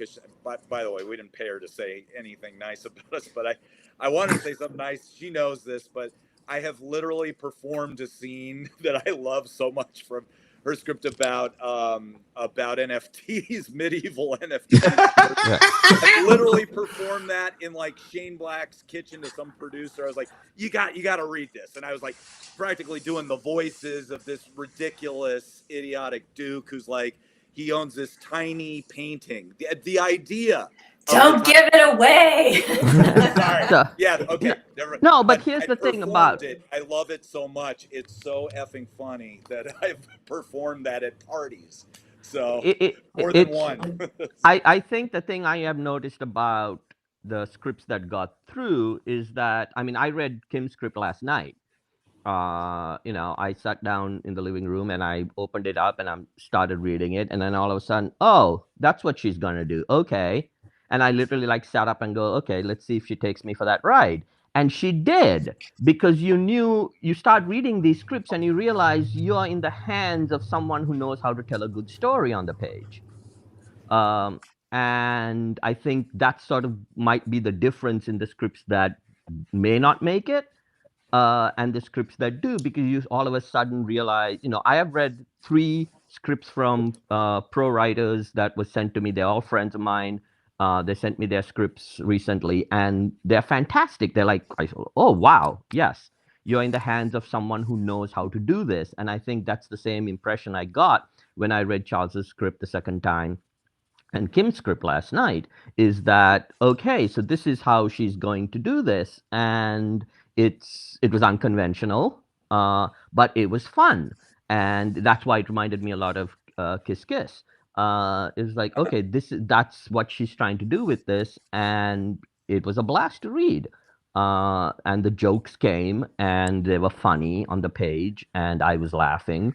And then it sort of goes in a direction. I'm like, no, well, okay. And then she brought it back. I was like, okay, so that's what she's doing now. But you're in the hands of a writer who's confident in what they're doing, and they make it work. And so since I'm kind. throwing Thank you, some kudos to Kim, I gotta say about Charles. You were just talking about confidence. Right. The confidence of Charles's voice. Charles knows this. I was a big skeptic when it's about scrunchies. It's a product movie. We just, the studio came out and made fun of Kool-Aid. This was before that, but I had a healthy amount of skepticism. And then it was the authenticity of his voice and the confidence of his voice, which transcended the sort of question of the inauthenticity of a product movie. And just like, I use this as a line, like he's talking about like a construction worker whistling at the character, and he writes, NYC, baby. It's in the voice of the city itself. And then the voice of her character is just so authentically scrappy, New Jersey, feminist, but fun. And I describe his project as a tone poem about the nuts and bolts of capitalism, really. But it's fun and brisk and breezy. And so, yeah, both of their projects have that confidence. There is. And with Charles's script, it is, when I first saw the thing and I read the log line, I'm like, really? This is what we're writing about? I'm like, okay, I'll give it a shot. And I read it the first time and I had all those notes, but then the second time I sort of knew what I was going into. But it's an underdog story. Well, look, those stories are Those stories are very, very, very popular. Yes. You know, there are a lot of Yeah. scripts out there that sort of, you know, there was that, I think it was Disney Plus about the, you know, underdog story about the guy that created Hot Cheetos and Yeah, Yeah, Flaming it's Hot, good. directed by Eva Longoria. Yeah, Correct. Yeah. And, you know, there are a lot of scripts out there that sort of, you know, find a particular product that, you know, sort of took the world by storm and then kind of tells that story behind the story, whether it's real or not. And You have to, because, you know, everybody wants a pre-known IP, right? But as an independent screenwriter, you're not like, well, I'm just gonna. My daughter asked me my daughter and my nephew were like, how come you can't make a Joker movie? And I was like, well, there's like ownership, and I was trying to explain IP to a 6-year-old, but like, you know, there's a needle, and they sort of got it. But there's a needle you have to thread of like, okay, well, what are the things where, like, you know, the dream is you see a Scrunchy movie poster and everyone will know exactly what the Scrunchy movie is. And that's a version of it in order of, you know, finding some sort of traction in a marketplace where it's very hard to find a hook. Right. You know, I haven't actually had a Flaming Hot Cheeto, but most people have, and I've seen them everywhere. So I was aware of them. But it's how you nail that. I mean, it's all about the character. That's the problem with so many of those movies. They think they can just frame some middling plot around that, you know, the product itself. Brian, I don't know if we can actually. Were we going to share the endorsements? What did we think about for? We can if you guys would like. But you know, what was going through my head was one of our readers said, you're going to forget what that Barbie fuss was about when mentioning Charles's script. But yeah, right. It is exactly all about the execution, the confidence, the authenticity again of the voice. That is what most of these product movies don't have, and that's what any script needs, whatever the story is. We have a question here from Teen Novelist. Does the Gauntlet have any readers who work for A-list actors, film production companies who might be looking for scripts to produce or attach themselves to as the star? We do have a couple, yeah. At least 2 off the top of my head. We got somebody for Jonah Hill's company, and then Sandler, Hanks. Yeah, somebody that works with Adam Sandler. I'd have to go through the list honestly. Yeah, to we'd get have like to a look full again. thing. Yeah. But that's the I read beautiful for thing about Leo website. 25 years ago. What was that? Oh yeah, you were. I used to read for Leo's company 25 years ago, Appian Way. It was the best looking readers I've ever seen in my life. We'd do story meetings, and it was like me and then like 7 beautiful. It was an odd place to work, but they were very. I mean, they really had a very good system, and he's made nothing but good choices for 25 years. So, very smart story people who are also incredibly attractive. All the bios of our readers are available on our website. Go to the Gauntlet page. Oh, that's great. Yeah. That is the one thing. You know who the readers are, you know, and initially, like Scott knows this. When initially he was talking to me about this, man, I grilled him so much, him and Brian, with, you know, questions and stuff like that. And I to this day, like, I email these guys often with, they put up with my shit more than probably any other readers. Give him hell, Ramesh. Now, you guys said that you might want to mention endorsements. What was it that you were going to say? Oh, well, we wonder if you wanted to show just what the page looks like. So Charles did share it on his article, but for the people that haven't here, could see just kind of the power of seeing our presentation on that. Yeah, I mean, if you can figure out how to do the share, there is a share button. I see. I'm no expert at this. Let me see here. I think, yeah, there is a screen share button. Do you see it? There we go. All right. Share. Oh, I have to add it. Okay, hang on. I'm just going to add it. Here it is. All right. So this is the view, like we give this out to an agency and they get the link or they scan the ticket. They go into the view of the slate. And this is by Dennis Coleman, who's a member of the Inside Pitch. Yes. Yes. And so the idea we're really trying to pitch, not just these scripts, but the whole concept of bringing art back into it. So every slate, we're going to have an artist even put something together that kind of represents the slate. And so that's the image up in the upper left-hand corner. This is kind of representative of all the projects. The 1025 means this came out in October of 2025. But then you can go down, and this is the view of each of the projects. And I'm just going to go down to Charles's because he's made his public. So for the most part. So when we go down, we see the Scrunchy movie, we see the genres and the log line, but we really wanted to we know that log lines can maybe be boring to people. So not only do we list the names of the companies that the readers work for that have endorsed this, but we also throw in just a little bit of a snippet to get people excited. So for this Barbie-sized IP, just enough to kind of get people interested. And if I go into this, now I'm viewing for the Scrunchy movie, I'm seeing at the bottom, I think our faces might be covering it for some people is there at, any way to move? No, but anyways, we'll move on. But anyway, at the bottom, it says it's a feature, the genres, and it has the log line. But then we go to the next. Work? Yeah. It did. So then we go to the next slide here, and this is basically like a teaser that we pulled out. So this is kind of additive to the log line to get people why they should be excited about this. An animation comes up at the bottom. How many people have endorsed this?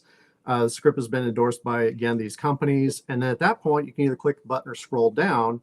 And then you get to see on the left-hand side, you see the reader, their bio, their signature. And on the right-hand side, you get to see what they wrote about this, in this case, this film. So like just right up the bat here, we got somebody for UTA. We've got again, this is that writer from the Big Bang Theory. I'm jealous of the script, like seriously jealous because it's outstanding. And it just keeps going. I mean, somebody from Sony, an independent producer with a lot of track record here. A reader for Rose Rock at Warner Brothers Studios, Netflix, Lionsgate. Jim Hertzfeld, writer Jim Hertzfeld, how much he really liked this this project. Hilliard Guess. I mean, I can just kind of keep going here. HBO. So that's the whole point of it. And then clicking on the next one, if there are any attachments, like if we already, if we get like a big producer or something like that, clicking on the next slide would take us there. But in this case, we are just going to see the ability to read the script, download the script, contact the writer, or I can even share the link. So this tracks that it came from me. People can't really mess around with that. So we want to make sure we can kind of have some control about this. But even reading the script, and don't worry, Charles, I'm not going to dive into this too much, but even reading the script. Go for it. So even our reading experience, we want to make it kind of cool so it'll remember where people left off. So when they come back in, it'll take them right back to where they left off on reading. Hey, if you want night mode, we got night mode. All that kind of stuff is built into it. And then again, the whole thing is to just try and get them to go through and click to contact the writer, or maybe in some cases reach out to us to facilitate a connection. So anyway, that looks great, guys. That looks really great. Yeah, I'm trying to figure out how to turn off the screen share. I think maybe I have to do it. Yeah. So let's see. There we go. There we go. Yes. Thank you, Ramesh. Wow, that looks great. I mean, that's pretty comprehensive. So, and so anybody that is that available to anybody, or is that only available to people like me that's got the golden ticket? I mean, who is that available to? It's really, it has to be shared. It's not just out to the public. I mean, we're reaching out initially to all these companies and people we know. But then they can share, like we want to make it easy for an agent to share something to an actor, for example. So they got the share link. So all that stuff's kind of baked into it. But yeah, we don't really just want to throw the scripts out there. On our website, we're even thoughtful. We put a lot of thought into, how much do we want to try and promote the writers themselves versus just the projects? That's been one criticism. Maybe we didn't promote the writers as well, but we're just trying to be realistic here. And, unless somebody's got a really amazing background, like they're an astronaut or something, we're kind of leading with the projects to just try and get people excited about those. Right. We just want to get them made. I mean, we're less about, hey, here's a trophy. The trophy is the ticket that is going out to people. And yeah. Yeah. Look, one thing that you guys, I think, have been doing right all along is definitely the tech, and you guys seem to kind of have that nailed down, and also the readers reports, which are very impressive, obviously, and yes, perhaps, as Kim points out, overwhelming, but still gives you so much to kind of digest and work through, which I think is fun. And so I guess maybe the one last thing that I want to bring up, just because it's such a hot button issue, and is of course AI, and so the one thing that I would say, because I'm not going to endorse anything, but the one thing that I would always say that I think is really good about this is that it does seem incredibly interactive in regards to what the reader is doing, what the reader's experience is. Where I'm starting to see, in other places, because people in our group, for example, are sharing feedback that they're getting from various contests or from the blacklist, where the responses are incredibly generic, incredibly juvenile, or maybe even done by AI, where it certainly seems like this here is not the case.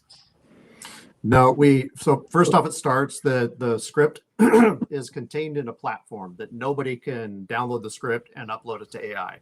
They can't mark and copy the text. The amount of effort they would have to do for a reader to put something through AI, they might as well just read the script. I mean, it's going to be much easier and cost effective for them. So that's the first thing. The second thing is, I mean, we use, I won't even use the term AI because people throw that so generically. It's algorithms. We have things built into place for the system to smartly match scripts to readers.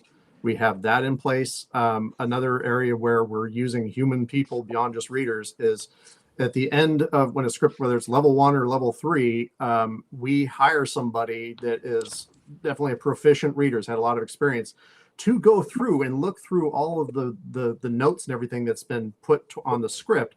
Number one, it's a QA to make sure somebody doesn't say anything offensive or stupid, but we want to make sure that the notes that get out to people are something that's of value to them and certainly not to offend them.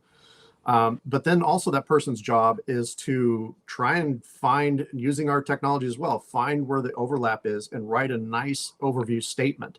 So that's the first thing you get when you go through the report is a human being analyzing what they feel are some of the areas to focus on and, just to kind of give you a sense of where the report is going for people. The other thing that can maybe seem like AI, but again, it's not, it's just information, is when you're going through the on-page notes of the script, we do make it easy for some of the readers to, if it's a statement about wooden dialogue, we don't want our readers to have to write out a whole couple sentences about that. There should just be a quick check mark that, hey, this is wooden dialogue.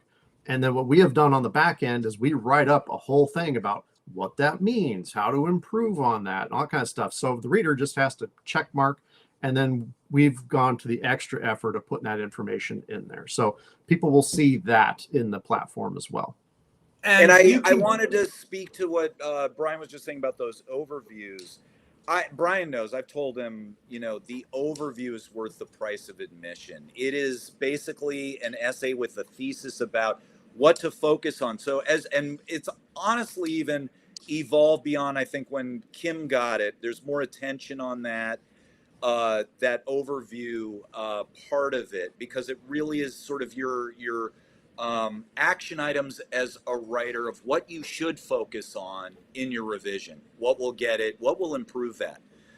From all these notes, what can you harness to really focus on? So that's, we have other things in the technology that help you do that, but a human assessor assesses from all those notes what they think you should focus on. Interesting. And I will say this, initially when Scott told me this was all going to be read on the platform and everything like that, I was like, really? By the way, because so often those things crash, or they're so annoying. I didn't know if it was cumbersome or anything like that. And I have used in other places where it was on the platform, and here it really is virtually impossible to use AI, because how the hell would you do all the emojis, and how would you do page notes, and because you do. I mean, I'm reading it, and if something is really funny, I will hit an emoji, but then I'll also might add a note, and if there's a line of dialogue I see, and I gave this to a script recently, I was like, it was a straight line, and I said, no, you need a joke here, because to follow up on this, you need a joke to come in here, and this really shouldn't be a straight line. It should be a joke that then moves the scene up. And so that all that stuff is, I don't know how you would do that with with AI. I mean, it also, you have to take it off the platform, and then it's just, I mean, just read the damn thing. Right. So so I'm not one of, I'm on the record saying I don't think readers should use AI. I don't think writers should, throw their scenes in and go, hey, write something for me. No, that's your writer's job. Write the damn script. But no, with this one, I was really impressed. Even when he initially said emojis, I remember we met at Larchmont here, and he was like, "Oh, we're gonna have emojis," and I'm like, "Oh, great! I'm gonna put smiley faces on freaking scripts." We now. had the same reaction, yeah. When And then I realized it's actually, I don't like overload this stuff with emojis and stuff like that. I'm very much still like, I will, Scott has gotten back to me and goes, "Geez, dude, you're writing a lot." Well, I want him to make money like he does so much. Just his notes are, again, worth the price. But it is fun to, like, you come across a really funny line, you really don't have anything to say, but you like, and I'm guessing, as Kimberly said, when she opened up her comedy and realized there were all these laugh emojis, it sort of hit home that, okay, my script's sort of working. If you do write a comedy and your first 20 pages or 30 pages have a lot of emojis, and then the next 40 don't, you're like, oh, what's the issue here? You can probably see that. And it sort of does help in the end. So yeah, I sort of became a convert to that. I still don't use a ton of them, but I use them judiciously. But I was, as skeptical as I was about anything, when I started this, when I started seeing, oh, it really is sort of easy, and you can use it on your iPad, because I love to read. That's where I read a lot of my scripts, and when I'm reading for other people, I like scribble notes on the PDFs. And so when I put it down on the iPad, I was like, oh yes, you can use it. It's a very easy interface for readers. And then on the flip side, I have seen the notes some of these writers get, especially after going through 3 rounds, and holy shit. Well, by the way, our viewers can go to part 2, our previous interview, where they shared an actual reader's report. Right. Sherry wrote, quite impressed. I am new to the industry and I was blown away at how cheap notes can be. I guess you get what you pay for. I sat wondering, how can I get people who are experts to give me help? Well, I guess that would be this. That would be this. Yeah. All right. So is there anything else? I do have a bunch of questions from people that we haven't answered. Do you want me to ask? God, we're going to be here all day. Yeah. Go ahead. I've been scribbled it. Okay. And this is, do new writers make it through the gauntlet? Is it possible for a non-professional writer to make it through? And, and some sort of dovetailing on that, what about 60-year-olds in Nashville? Sure. I think we kind of covered that. Yeah. It really is. You can go. This one, actually, I would like, especially. Except for the Nashville thing. No, you're fucked if you're from Nashville. The other one is actually, I think Charles and Kim can talk to this, because we've had some discussion on the Inside Pitch about this. If you make it through to a higher level, do you revise, or does it stay in the same document throughout, and that's what's sent out? Because that's what a lot of contests do. You get the final, it wins the contest or whatever, or finalists, and that's the sort of version that gets sent out. And you guys can both talk to, if you want, about the revision process after you went through the whole thing, and then started sort of talking with Scott. And I know I read a bunch. I didn't read either of yours. I read a bunch of the other scripts, getting notes back. And whether it was a good thing or not. So yeah, well, so first of all, what Scott and Brian I haven't heard them say, and it is the amount of attention that this first group of scripts got in terms of it was like having a development person in our pockets, because we get these reports, and then we met with Scott, and he said, like, let me help you, like, let me bottom line for you, like, if you were to do 2 notes, these are the ones, right? Different scripts in the first group had different varying amounts of work to be done. For me, I didn't have a ton of work that I had to do, but there were 2 notes that I got that I could see. It's like, I couldn't believe that someone had not given me these notes before, because my script had been through, I had vetted the script quite a bit. But again, I got these 2 notes that were like, oh, yes, yes, yes, yes, yes. That feeling when you get a good note and you're like, this is going to make it so much better. But there were other scripts, and Scott and Brian, you can correct me, but there are other scripts that iterated quite a bit after. And part of it is like, it's less about like, oh, now I got to do work. It's more about like, oh my God, these notes are great. Yes, of course. I mean, if you're serious about your writing and you get a good note, you can't not take it, because you recognize how much better it's going to make your script. So I know that there were scripts that went through several iterations before they went out for the endorsement, we'll say. Yeah, and so I mean, Charles, you can speak about this too, obviously. Oh, I mean, I revised quite a bit after the last round of notes. There were great notes. I took them. If there's good notes, like when the movie is done and people see who wrote it, they're not like, oh, I bet that idea came from that person. They're like, oh, that was all that person's good ideas. So if you're going to give me good ideas, I'm going to take all of them. And there were a lot of good ideas. There were a lot of like, you could make this joke a little funnier this way. The character has a dog. Somebody's like, you're not doing enough with the dog. And I was like, you're right. I am not doing enough with the dog. So I took all of those notes. I mean, I think it's frankly unsustainable how much work I did with Scott in the 6 months after I made it. Like, I don't know how he will continue to do that in the future, because like I was talking, I don't know, we were on the phone all the time. He was emailing me notes all the time. I think he had someone else read. Well, yeah, it's not just me. It's some of the other readers. We're basically a development team. Ramesh has been a part of that. There's a UTA reader that I know well who has had a big hand in that.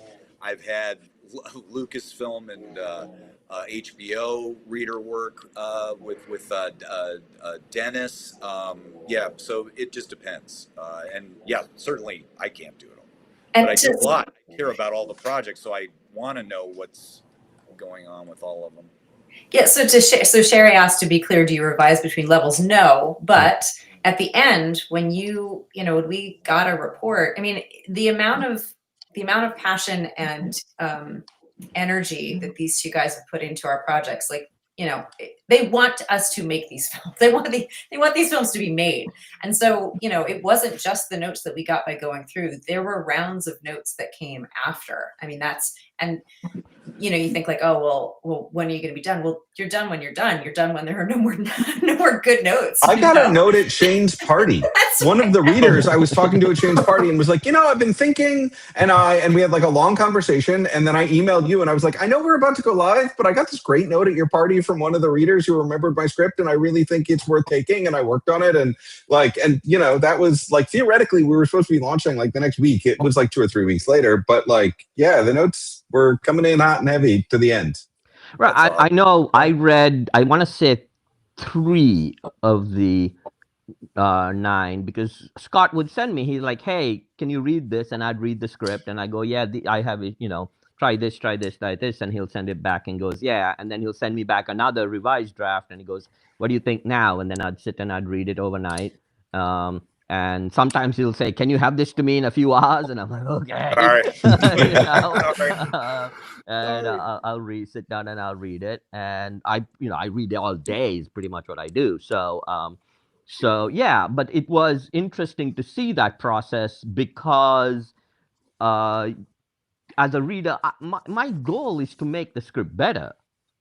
In my opinion, whether the reader takes it or not, or agrees with me or not, there's no sort of malice that comes out of, saying, oh, you have to do this, this script sucks, whatever. No, it's, hey, have you considered this? And sometimes, but also on the flip side, there is no sort of, this was brought up on the page. Scott is not the arbiter of what finally works or not like that. If he's open to it, and the writers are too, just from the feedback I've gotten, they don't like, if they don't like a note or say, you know what, I'm happy with how the story is, what this scene is right now, that's fine. There's no like, no, it won't go out if you don't change it. No, none of that. It's sort of, the goal here is to sort of make it sort of work with the writers to sort of get it to a point where like, okay, this is good. And so, and there are times I have read other readers' notes and I'm like, fuck, why did I think of that? As I was reading it, I'm like, duh, that was fucking obvious to me and I missed it. You know, so sorry for all the children listening, but no, so there but is. So, but it is this element that makes the Gauntlet most unique, probably, than anything else that is out there. Is this note process and this ability to rewrite once you've made it through, or if you get knocked out, to again incorporate. Right. I think that's really what makes it very unique and makes it almost like a college class, you know, in some ways, because you know you've got this really professional group of people that are giving you notes, and you're learning, hopefully, and getting better, and getting smarter. And so if anything, I think that is absolutely endorsable. Is that a real word, endorsable? I guess so. And you know, to me, that's sort of what's really great about this. And then if you make it all the way through, even better. Right. But it seems like you can really learn a lot through here. Even somebody like Charles, who runs a whole program at Brook. By the way, this has also been a great endorsement for Brooklyn College. You know, I went to Tisch, you know, for graduate school. I could have saved a lot of money had I gone to. We are less than a third the price of. For all New Yorkers, Columbia. So, the next question, and I don't know. You know something, Ramesh? We're done with questions because we're 2 hours over. We're just done. This one question. Oh, come on. You know something? Let them ask it in the group, and then just someone wants to know what happens to that with the next batch. It's like, I think we covered that already. Like, do you feel that, you know, are Does you going anybody listen? I mean, guys, are you listening? I mean, come on, you know. And do we know if any of the other of our writers ever went through other contests? Did you two guys ever like do contests? And Kim said that she's done well. That we have one in the next batch who's done well in contests. Yeah. Right. I just wanted to tack on to what you said, though, Chris, that, you know, I went to Columbia, which was not a cheap education. And Brian knows this. I've told him that I have gotten angry about that education when I look at one of these reports, because you can get more notes in one report than I got in all of, it was a long master's degree. I was there for 5 years. Like 80% of the students took 5 years to get a master's. Wow. To prolong paying off our loans. And you get more notes. If you get to like level 2, you might get more notes than I got in my entire film school career, which made me angry about my film school career.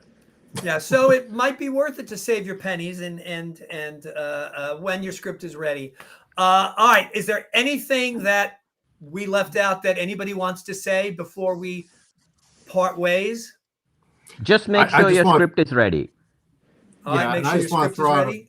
Go ahead, I just Brian. want to throw out a big thank you, because while we built some amazing technology and everything, it's also the readers. I mean, this is a group of very talented people that are helping writers, and it's our advisory board that helped make a lot of this possible, help design all this stuff. So yeah, it's a real team effort, and we love everybody. It's such a part of the group. whole thing about this. We talk all about the writers, but it is also about that other side of the equation, the readers, and AI is a threat to them. I mean, it's not, if you read the recent articles in the trades that are saying AI sucks, it does not illuminate the way a human does. But we want to ensure that. We want to protect, you know, we are the biggest story department because story departments are being liquidated. They are. We are. I see that right here, you know. Yeah, you are. Absolutely. I know it firsthand. we're on a mission not just to defend the writers and discuss, but also these readers. All right. So how do people find you? Scripthop.com. That's the easiest thing. Scripthop.com. Let's just script. From there, you can get to our social medias, everything else. And there's a thing for the Gauntlet in there. The video at Shane's party, the lovely time we had. Yeah. Right. Yeah, And- on the homepage. I think Ramesh shared that on the Inside Pitch. Yeah? Right. Yes, Ramesh? I think. Yes. All right. Thank you so much. Thank you. Good luck to the Gauntlet endorsed writers. Thank you for your time.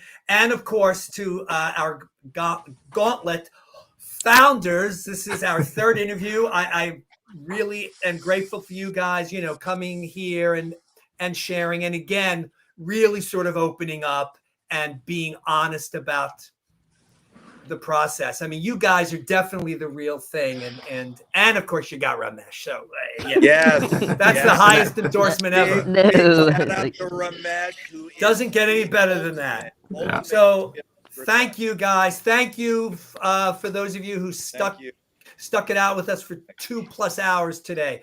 By the way, Ramesh and I will be sometime before the holiday doing a holiday open house right here where you can ask your questions and share your log lines, and we'll give you live feedback on that. But until then, thank you, Gauntlet, and good luck.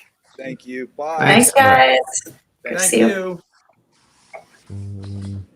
All right. Well, I had this beautiful end bumper that was. I knew something wasn't going to work. Damn it! It still says live on my side. I know, because we're still live. I know. I had this beautiful end bumper, but I guess it's not there. So I'm just going to hit end stream. This is how professional.